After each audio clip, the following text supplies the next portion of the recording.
우리가 지난주부터 수요예배 시간을 통해서 성경에 나오는 기적과 관련된 기사들을 함께 살펴보고 있습니다. 우리가 지난주에는 누가복음 5장에 나오는 그 나병 환자가 치유받는 그 내용을 보았습니다. 오늘은 7장에 나오는 나인성 과부의 죽은 아들이 살아나는 기적의 내용을 함께 보겠습니다. 우리가 성경을 읽다 보면 참 기적에 대한 기사들이 많이 나옵니다. 이스라엘 백성들이 출애굽할 때 그 애굽에 내려졌던 10가지 재앙, 기적이죠. 홍해 바다가 갈라진 것, 기적이죠. 하늘에서 먹을 만나가 떨어지는 것, 기적이고, 또 목마른데 반석에서 물이 솟아나는 것, 이런 거 다 기적입니다. 신약에도 우리가 잘 아는 오병이어 기적, 또 가나 혼인잔치에 물이 포도주로 바뀐 거, 그러면 다 기적이잖아요. 죽은 나사로가 죽은 지 사흘이나 됐는데 살아났잖아요. 다 기적입니다. 그래서 성경은 처음부터 끝까지 창조 기사도 기적입니다. 아무것도 없던 것에 말씀으로 세상이 만들어지니 기적이죠. 또 세상의 마지막 날 요한계시록에 나오는 그 모든 역사들도 어찌 보면 다 기적이거든요. 그래서 성경은 처음부터 끝까지 다 기적의 내용이다라는 겁니다. 혹이라도 나는 그런 기적 같은 거는 안 믿어요, 그렇게 말을 한다면 그것은 성경을 안 믿는 것입니다. 하나님을 안 믿는 거와 똑같아요. 그래서 우리 성도들은 기적을 믿는 자들인 줄로 믿습니다. 그럼 왜 우리는 기적을 믿어야 되는가? 바로 하나님께서는 기적을 행하시는 하나님이시기 때문에 믿는 것입니다. 하나님이 기적을 행하시기 때문에 우리는 그 기적을 믿는 거예요. 때문에 우리에게 필요한 것은 무엇일까요? 믿음입니다. 하나님은 기적을 행하시는 분인 줄 믿습니다. 믿음이 필요한 거예요. 하나님은 반드시 우리의 인생 가운데도 여러분 기적을 행하시는 하나님이신 줄로 믿습니다. 근데 내가 믿지 않으면 성경에 나오는 처음부터 마지막까지 수도 없이 기록되었던 그 기적들은 나와는 아무 상관이 없는 일이 되어버린다라는 것입니다.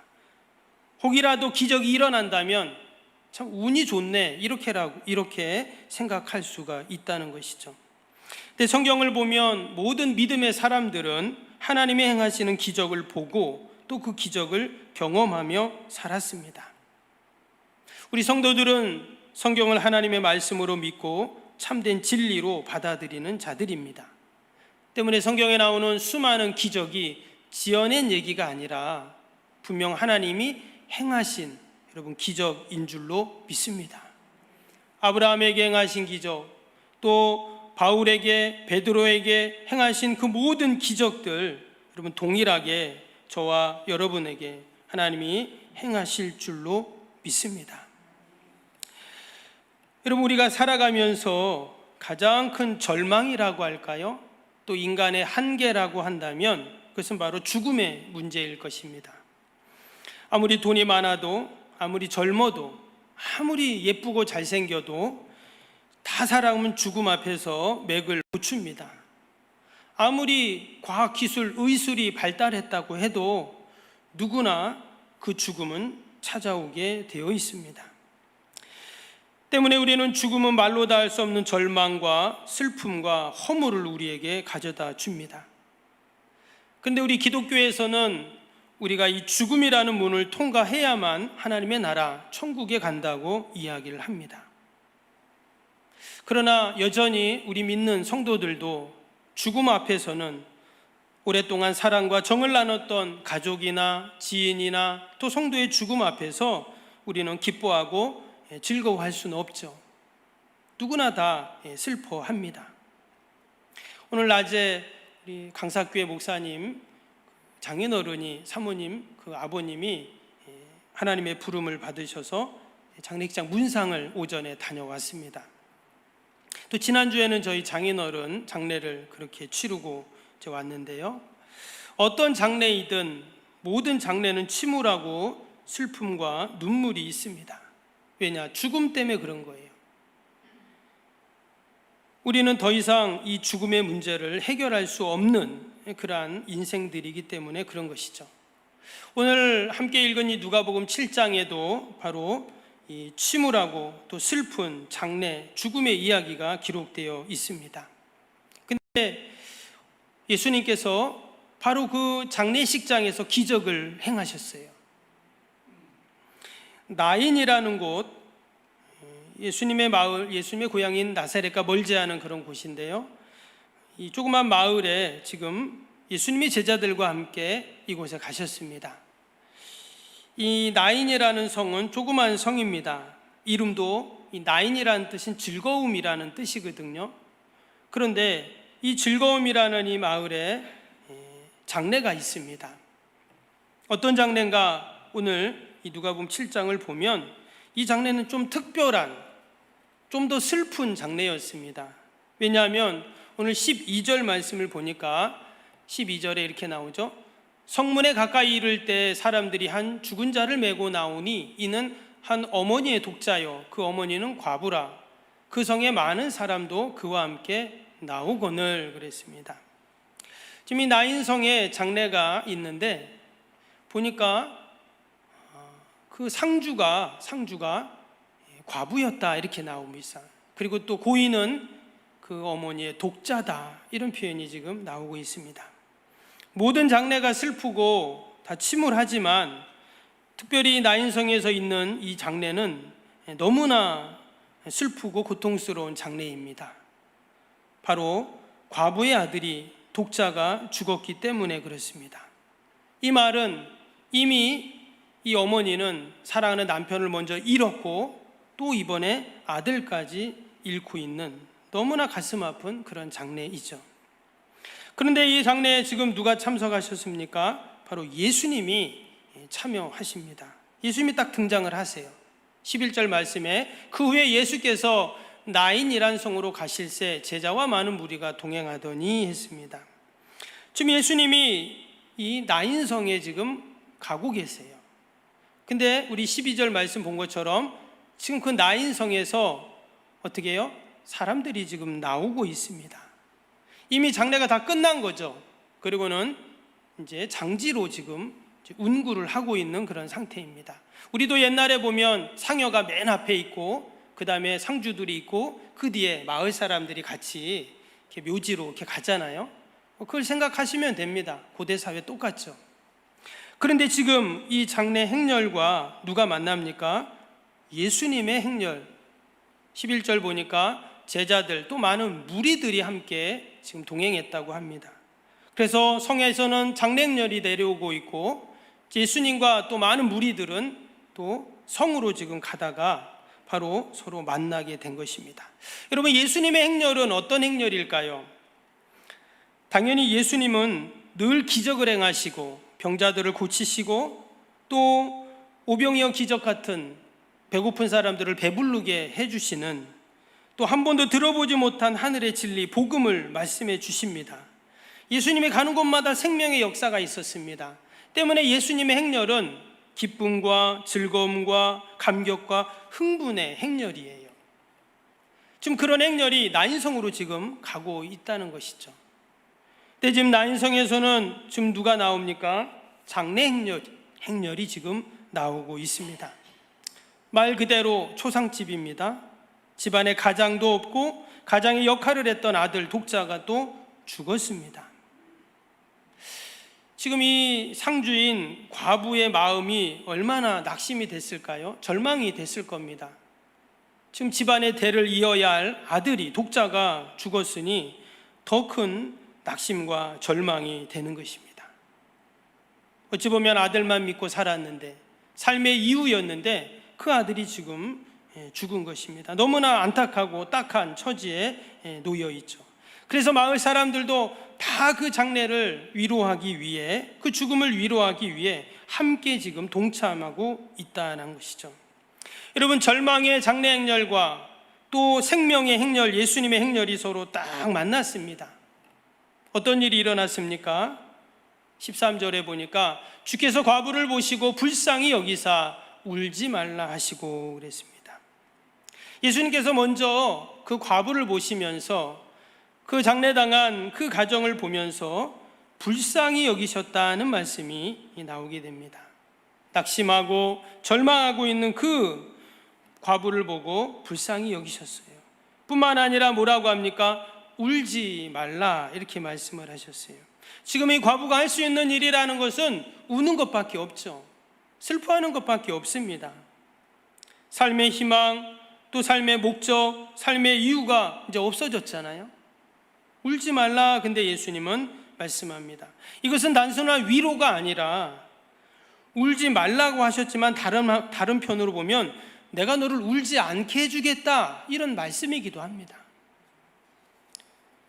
이어지는 14절을 보면 그것을 알 수가 있죠. 14절 보시면 가까이 가서 그 관에 손을 대시니 맨 자들이 서는지라 예수께서 이르시되 청년아 내가 내게 말하노니 일어나라 하시매. 지금 예수님께서 관에 손을 대시니, 이런 말씀이 딱 나왔어요. 관에 손을 대셨다는 것은 지금 진행하고 있는 장례 행렬을 멈추셨다는 겁니다. 또 다른 말로 하면 죽음을 멈추셨다는 거예요. 당시 율법에 의하면 여러분, 관에는 손을 대면 안 됩니다. 왜냐? 시체는 부정한 것이기 때문에 절대 대면 안 되죠. 율법에 그렇게 되어 있어요. 율법을 지금 거스리는 행위를 하신 것입니다. 그리고 장례 행렬을 멈췄으니까 장례 일정에 차질을 주는 것이죠. 당시의 장례 행렬은 여러분 멈춰서는 안 됩니다. 우리도 예전에 마을에서 이렇게 장례가 행여가 탁 지나가는데 여러분 누군가 그 장례 행렬을 막은다면 어떻게 돼요? 큰일 날 일이죠. 때문에 장례 행렬은 다 비켜주기 마련입니다.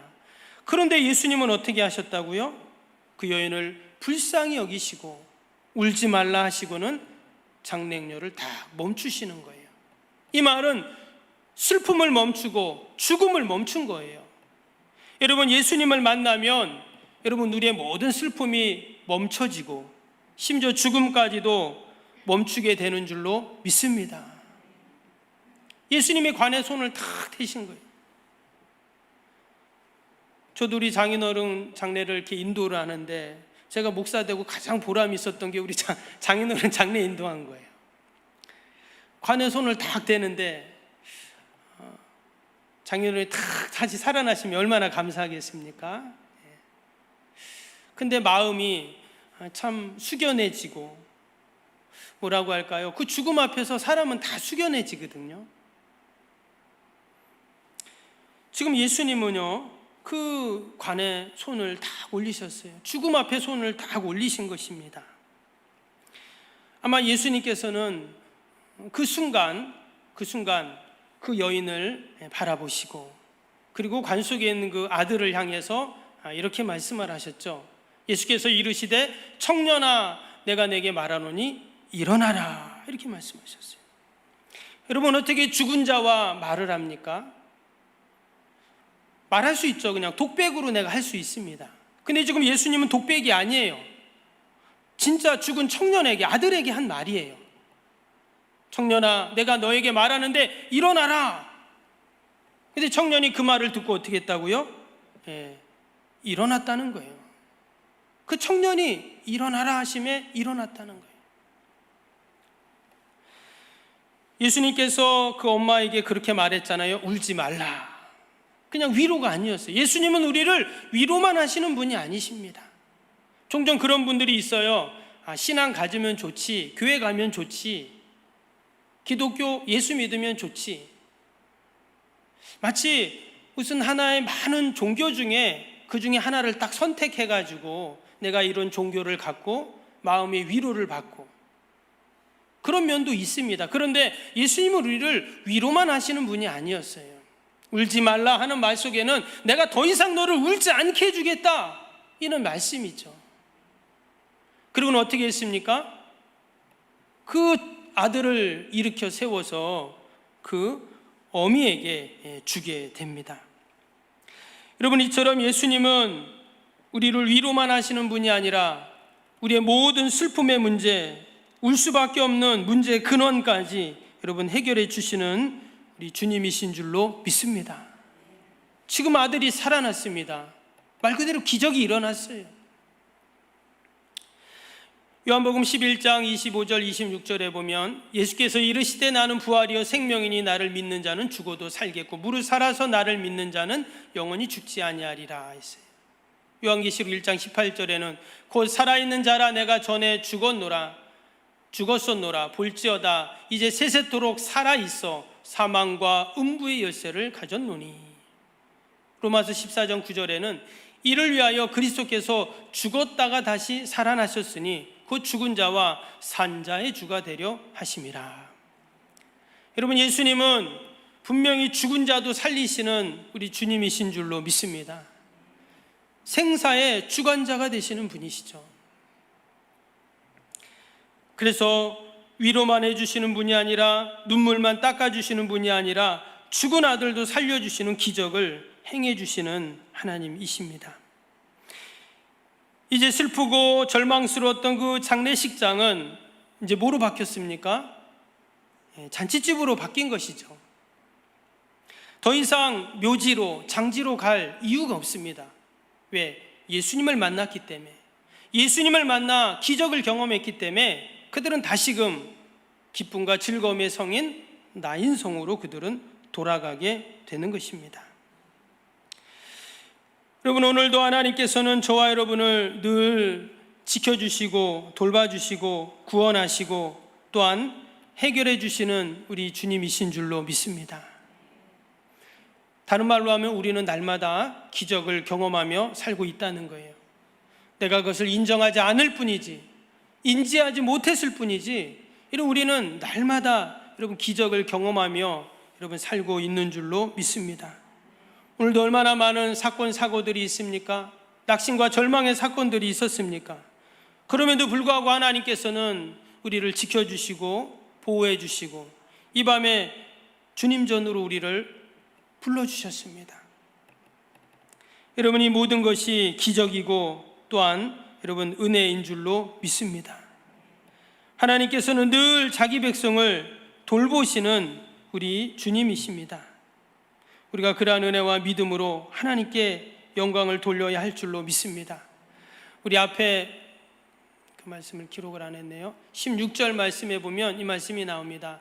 모든 사람이 두려워하며 하나님께 영광을 돌려 이르되 큰 선지자가 우리 가운데 일어나셨다 하고 또 하나님께서 자기 백성을 돌보셨다 하더라. 여기서 지금 사람들은 아직 예수님에 대해서 잘 모르기 때문에 마치 예수님을 큰 선지자로 여겼습니다. 그 이유는 구약에 보면 엘리야와 엘리사 선지자가 죽은 사람을 살리는 기사가 있죠. 그래서 아마 그들은 예수님이 과부의 아들을 살리는 모습을 보면서 엘리야나 엘리사를 생각했을 거예요. 그래서 그 선지자보다 더 큰 선지자가 우리 가운데 일어났다면서 사람들이 놀라고 하나님께 영광을 돌리고 있습니다. 그리고는 뭐라고 말했다고요? 하나님께서 자기 백성을 돌보셨다는 거예요. 여러분, 하나님이 우리를 돌보시는 방법 중에 하나가 뭐냐면 기적이에요. 말씀드린 것처럼 나는 기적을 잘 경험 못했는데, 잘 모르겠는데, 여러분, 그것은 내가 기적을 인정하지 않기 때문인 겁니다. 하나님은 끊임없이 기적을 통해서 우리를 돌보시고 우리를 지켜주세요. 때로는 어마어마한 기적. 여러분, 우리가 지구가 안 보이는 이유가 뭡니까? 너무 크기 때문이거든요. 지구가 지금 돌잖아요. 여러분, 지구가 돌 때 어마어마하게 큰 소리가 납니다. 근데 안 들려요. 왜 그럴까요? 너무 크기 때문에 그런 겁니다. 여러분, 우리를 돌보시는 하나님의 그 사랑, 그 기적이 너무 크면 우리가 그걸 못 보는 거예요. 인지를 못하는 것입니다. 왜? 하나님이 기적 보고 기절할까 봐. 그래서 우리는 늘 믿음으로 하나님의 기적을 인정하는 겁니다. 그러면 하나님께서 오늘도 크고 작은 기적들로 여러분 우리를 돌보시고 인도에 가시는 줄로 믿습니다. 특별히 수요예배를 통해서 정말 성경에 수도 없이 기록된 이 기적의 기사들을 우리가 함께 읽어가면서 말씀을 들으면서 내 인생 가운데, 우리의 가정 가운데, 주님의 교회 가운데 정말 기적을 행하시는 그 하나님을 경험하는 저와 여러분이 다 되시기를 주님의 이름으로 축복합니다.